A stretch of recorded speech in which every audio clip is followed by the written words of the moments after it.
name? Emery. Emery? Emery. Emery. Yeah. Emery. Oh, pretty. Thank you. What's your name? Hi, I'm Andrea. Andrea. Shake your hand. Hi. Jason. Hey, Jason. Carla. Hi, Carla. Kurt. Hi, Kurt. Tiffany. Tiffany. Alice. Alice. Paulette. Hi, Paulette. Nice to meet you all. We need a big picture. Hi, my name is... The journey of Amanda is quite complicated. She was in, she took over with a sneak attack, she bounced out inadvertently. Now she's playing back for some serious bench, but she's making it personal. She's off her meds now. That's my new thing. I think she's been on lithium this whole time to keep the orbs out of her face. Well, I think we were most surprised to learn that she kind of was in love last season, and it wasn't obvious to everybody until it came out. And we're like, oh, she's had this grand affair going on in her nose. How did she keep that a secret? You know, it's a good question. I mean, I think this show is a very good euphemism. Everything's a duality, and nothing is what it seems. Everything's a puzzle wrapped in an enigma and a mystery. Yes, I think this season 3 we're going to see a much, if you can say it, a much less sympathetic Amanda. Last season we really did kind of peel back the layers and show that she really was a human. Whether or not the audience, some audience members may have liked that, may have not, but at least we saw some empathy when it came, and maybe some real feelings and attachment to Alex and the past relationship with Nikita, which ultimately was the one that was probably the closest mother-daughter relationship she ever had, and probably the closest thing to love she ever had, and even some real true feelings when it came to Percy. But a lot of it wasn't exactly what people assumed, in my opinion. But that being said, I hope we don't ignore all of the things that we explored in season 2 and season 3, and the fact that she's going to. You can see that at the end of season 2, Nikita's going to a much more positive, probably positive, healthier place, and Amanda is going to a deeper, darker place, and ultimately has revenge on her mind. I'm sure she's going to be obsessively one-minded about getting Nikita and trying to get the vision back. Although I'm not sure why she would want to, but you know. Does she feel sort of betrayed by Betrayal? Betrayal is the word that defines Amanda right now, because I think it started, of course, with Percy in season 1. I don't forget, Percy stayed alive, in my opinion, because Amanda kept him alive. He was captured and he was going down, but he was kept alive because Amanda kept him alive. Because I think she ultimately always saw them as this power couple that could take on the world, whereas Percy became so his psychotic ego took him to such a different level that he left her behind. So when he went off to with his master plan that didn't include her, and she was forced to capture him and then keep him in the silo, and she keeps talking about killing him. Well, she doesn't want to kill him. She never wanted to kill him. In fact, she says, why did you, basically, you screwed it up. So you screwed it all up. You screwed our future together. We were a power couple, but he's become so dismissive of her that, and he truly does betray her, that she's forced to kill him. And that's why it was almost very touching when she's about to inject him and put him into this coma, that it took so long, and it's just that, and she had tears, and she was breaking down because of Percy's betrayal. And then, of course, then you find out that Nikita ultimately betrayed her, and they had a true closest thing to a mother-daughter relationship that she ever had. And then she was kind of substituting that a bit with Alex, although I had the theory that Amanda was onto Alex from the very beginning and just loved playing the game. Like, this thing is a big whole survivor game, and if the division burned down, Amanda would be going, I got the $1 million, So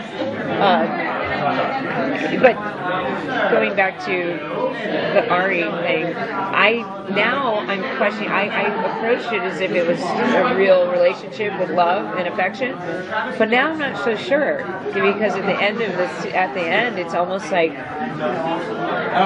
you screwed up too, buddy. Like maybe who knows? We'll see. I would like to see what happens with that relationship because who else does she have? The whole world's after her, right? Do you think she's actually capable of love?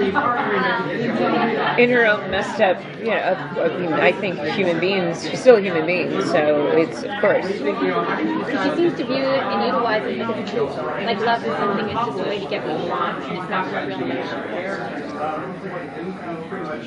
It's something that's always been a little bit challenging on the show because the very first meeting before we went into the first season that I had with Craig and the writers, Craig specifically said, honestly, I don't know what to tell you yet because we're going to keep her a mystery. We're going to keep her enigmatic. We haven't made any decisions because as soon as I do, then I got to do it. And I don't know what to do yet. So the first season was very much it's almost good that I was told nothing. So it was everything was in control. It came off very mysterious. And then as you start peeling back the layers in the second season, she probably got to a level that a lot of people never expected. We saw a little bit of that, and I don't even know if they expected the silo scenes to be as entertaining as they were.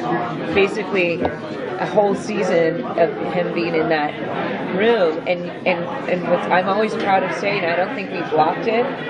I think we blocked it differently every single time we were in that, every single episode. It was never the same. And Xander and I would come up with different blocking and ways to make it interesting. And it was. They were very insightful. It was a way to peel back instead of just doing the division, techno babble. It was a way to peel back and reveal these characters. And now the audience is really invested in those characters. Now that Percy is gone, dead, do you think that Amanda is going to approach that? Is she going to be upset about that, or? Well, that's the thing that I was talking about earlier is that I don't want to ignore the fact that it's one thing if I kill Percy, but Nikita, you killing Percy?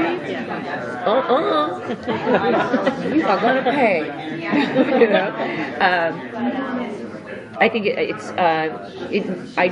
I really hope we address how she feels about that. We didn't get to see that. I mean, he hadn't died in the last. Oh wait, he had. Well, she didn't know that he passed in the last episode, but I don't think you're going to see tears. But I think you're going to see a very interesting. I think you'll see a very interesting Amanda. I think we're going to have to assume that she's rogue now. She's hiding in plain sight. She's been hiding. She's got the world and the entire U.S. government after her. So it'll be interesting to know or see how she looks. or what she's been doing for the past few months. I still don't know yet. So, are you ready to wear a lot of wigs? That's what I was thinking. I was thinking like she becomes that, master of disguise. Oh, wouldn't that be cool?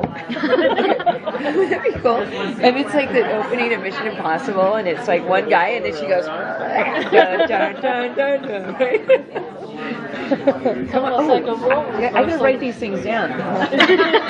Trust me, because like I said, the writers are so fantastic, but if you throw some ideas out to them, they embrace it, and that's what's great about television is it's not a film that you write and rewrite and shoot for 3 months and you're done.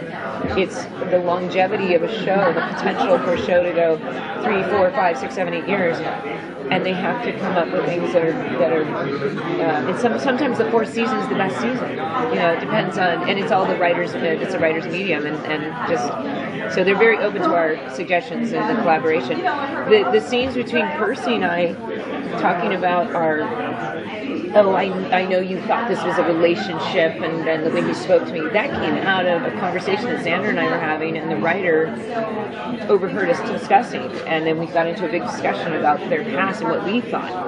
So he ended up putting it in 5 months later. Whoa, there it is.